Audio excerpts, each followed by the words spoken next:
My guest on Face to Face is Divine Otoo Agorhom from Sege to Accra with the elephant. No more. How are you? I'm good. How has the weekend been? Have you had enough rest after that long marathon? Very tiring, but we are used to it, so we're keeping up. Why the choice Accra University of Ghana Sports Stadium and not Accra Sports Stadium, though? I mean, or I don't know. What informs the venues you choose for your events? All right, thank you. So, hello to your cherished viewers, and then congratulations for a good job you're doing. City, I refer to you as, of course, City before you metamorphose to ChannelOne, so we still know you as City. You've done well. You can best be described as Polar Mantem. You're doing extremely, extremely well from all sectors. So that's it. Thank you. Yes, it is true. Not too long ago, how many days? About 5 days now, we ended our National Annual Delegates Conference. The venue was University of Ghana Sports Stadium. Yes, the National Council took a decision, considering challenges that we've been having in the past regarding accommodation and other logistics. We took a decision that this time we'll be alternating the annual National Delegates Conference between Ashanti region and Greater Accra. So having it in Greater Accra now means that the next one will be in Kumasi. And deciding no other regions? We've been having a lot of challenges. You know, the numbers are huge. Usually the delegates so far, if you put together the constituency officers, regional officers, national officers, members of our external branches, our former, president, former general secretary, put all together, always around 6,000. But because it's a party event, others also coming. So we've been hosting around 10,000, like what we just did. So we budgeted for, numbers between 8,000 and 10,000. So that's it. Now, is this number the same as the number for Delegates Congress? Yeah, it's the same. Okay. It's the same. Okay. But if you are looking at those we consider or we refer to as delegates, this is the composition. First of all, the constituency officers, 17 in number per constituency. And we have 276 constituencies across the country. So you multiply the 17 by the 276. We have 16 regions currently, and the officers are also 17 per region. So that one also 17 times 16. Then the 20 national officers, and then the former national officers that qualify, to be part of the conference. Former general secretary, former, national chairman. Then if we are in opposition as we are now, we have a presidential candidate. If we've done that already, he is also part. Our Council of Elders, National Council members from the various regions, and then our external branches. And now you have expanded to even add parliamentary candidates and former appointees. Yes, that's after these. After January. Yes, that was done. So it's going to even be, the number is going to even be higher than what we currently have. Yeah, so, but it will still be contained within 8,000, 10,000 maximum. So accommodation is one of the reasons you chose where you chose. Basically. So that you get hotels around the area, or you are using the University of Ghana. And then schools that can give us the beds that we need. This time, not only the schools, but we use also the facilities of Anakanzo. Anakanzo shares border with Greater Accra. It's not too far, just on 30 minutes drive. And that is mainly what informed our choice of Legon as, the center for. But I'm surprised that you have decided to limit yourself to Kumasi and Accra. I think Koforidua, you would be able to use Koforidua Polytechnic. You've done that in the past. We've done that in the past, but it came with some challenges. Western region, you could do that. You could even do Cape Coast. I mean, I think the NDC has done the sports stadium in Cape Coast before. I don't know if you also did. Even you can do that. So I'm surprised I don't have accommodation. If you're using the investment for the venue is informed by many factors. Okay. But the very reason why we decided to be alternating between Greater Accra and Ashanti region is mainly because of accommodation. Okay. They've also said that your reason for doing it for just one day is because you don't have money to pay for extra accommodation. That's why, because you're in opposition, you are broke already. Is it true? Well, I wouldn't say so, but we consider the fact that this whole exercise can be done in a day, you know. And so if that is it, why first? Because we would have finished Saturday. Sunday would have been for church service to thank God for seeing us through and all. And usually what happens is that most people who come from the regions immediately after conference will want to go back. Yeah. You know, Yeah, so we realize that it's just a waste of resources. If we want to have the Sunday service like we've been doing, we can still mobilize within Greater Accra and still have it done. Okay. So we have good reasons for having it just a day conference. You left office just 7 months ago. Mm-hmm. And yes, you are so financially weak that you had to go to your potential flag bearers to sponsor your conference. Why? Is the party not having money? It has always been the case. It's never the case that we are broke and for that reason we have to go to. If you are identifying some people as potential flag bearers, they are members of the party. And that is how the party always, you know, mobilize financial resources to support programs as huge as the national conference. So that's what it is. Those who contributed are not necessarily, you know, restricted to potential flag bearers. Everybody who we think can contribute. I will not be contesting. I have not taken that decision yet, but I also made a contribution to, you know, the money that we mobilize to finance. So anybody who is a member of the party, even those who are not, who are outside and they want to support them, we have, you know, open revenue mobilization policy that they can all contribute to support. As a host, have you taken stock of the event? What would be your own assessment of how your conference went? Extremely successful conference.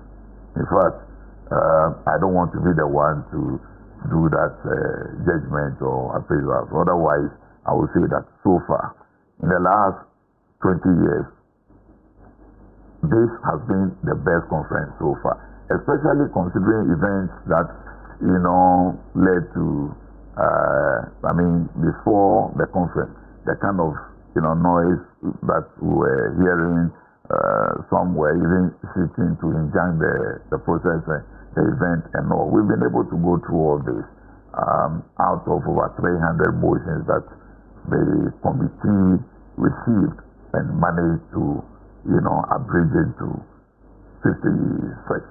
We succeeded in, you know, passing 54, rejecting 2. So if you put all these together, transportation, those who traveled from across the country to the event center, accommodation, feeding, security, ground operation, accreditation, everything. If you put all these together, the complaints that we used to receive after such events, I would say in this particular case, almost, you know, non-existent. So we'll be right in saying that this event is the most successful conference we've had in recent years. What steps did you put in place to prevent rivalry and that rivalry turning ugly at your conference when you were going to the conference ground? Rivalry? Yes. If you can come again. Rivalry between people who are hoping to hold your flag in the next election. Well, okay, so as we speak now, Constitution provides that it's National Council that would, you know, fix a date for the, the presidential primary. That has been done. So as we speak, we'll be having our presidential primaries on the 31st of January next year. Now, after this, you know, exercise that we did on Saturday, we will have National Executive Committee meeting, which I think is slated for Friday. Yes, yes. And then we'll continue to have National Council. I'm sure we'll fix a date to open nomination. It is then and only then that we can say that we've opened nomination. Anyone who is interested can now come and take, you know, nomination form. Then we can say you go through vetting. If you are cleared, then you are And that's for us. But you're not for pretending. You are pretending about this. It is an obvious truth that there is rivalry, and we saw it on the grounds, and we've seen it on social media and on air. So why are you pretending about it? If you can make specific reference to any of them, then we can talk about it. But as it is, I can tell you on authority that you witnesses, those you were not expecting would pick from, would emerge to pick from, and some that you think will pick from would not pick from. So it will but not there are some who have right. expressed interest, and those ones we do know are interested. Yes, that's why I'm saying that if you can speak to specific individuals. Dr. Branagh has announced that Dr. Branagh has announced his interest. Okay, Dr. Yaudicum has expressed interest. There is a whole campaign team working for Kennedy Japan, and we do know that Dr. Baumia's team from the last election. So now you want us to talk about Yaudicum, Branagh, Dr. Baumia, and then Ken 4, right? No, there's more. So you understand? Adainimo is in there. Let's wait till we open nominations. It is only then that we can tell those. So are you saying that you didn't anticipate that there could be any clash of supporters? So the security arrangements of the program, I'm sure you give us credit that we've been able to sail through this nicely. And then come to talk about the if you can make, I'm sure to make the conversation better. Please, if you have, make specific reference so we can talk about. Quatin, the spokesperson for the Kennedy Japan campaign team, he wrote on Facebook that what the party did over the weekend favored Dr. Mahmoud Bawumia being allowed to go and wave party supporters. The cameras were fixed on him. Everything was choreographed according to him, with the intention to promote one candidate above the others. He thought that was wrong. All right, so let's look at it from this angle. Fact is, His Excellency Alhaji Dr. Mahmoud Bawumia was our vice president. All right, so as we speak now, we can refer to him as the former vice president. Okay. Now, at the event, President Kufuor was not there. The former President Nanado was not there. And so if you should scale it in that order, the senior most person at the event was His Excellency Dr. Mahmoud Bawumia. Now, the protocol architecture of the event was said that he was given a place to sit where, the top echelon of the party sat. And the only opportunity he had to go out and, if you like, exchange pleasantries with the conferees, of the event was when he went out to address conference. So after that, he walked, around the stadium just to wave at the participants of conference. And you think there's something wrong with it? Giving him an advantage, they say. Yeah, so listen to this. You see, the other members, that's why I want you to mention the specific names. The other members that, were also there, that you are referring to as presidential flag bearer hopefuls. They were free, and so they were moving around the stands, shaking hands with where we were in that box, the presidential box, where His Excellency Bawumia sat. That's where I was also as a host of the event. All these individuals that you were referring to, they walked to that place when they were going around shaking hands with, participants of the event. Bawumia couldn't do that. Protocol would not allow him leave the place and then go around and be shaking hands with, conferees of the event. So the only opportunity he had was when he went out to, address conference. And in coming to sit down, this is somebody who, not too long ago, almost all the participants you saw in the stadium that day worked for him to, win the election. Again, they queued to vote for him. So if he has an opportunity like this and he goes around just to wave at them, I think we should just accept that. But the thing is that because, there's a contest, even though it is not, it's almost like it's a subtle contest that is happening. And it is only if we pretend that we say it is not there. Now, for Kennedy Pond to come out and make the complaint he made, it means that they were offended. And that's what I'm asking, if prior to the event, you did not anticipate that there would be rivalry and found a way of containing it.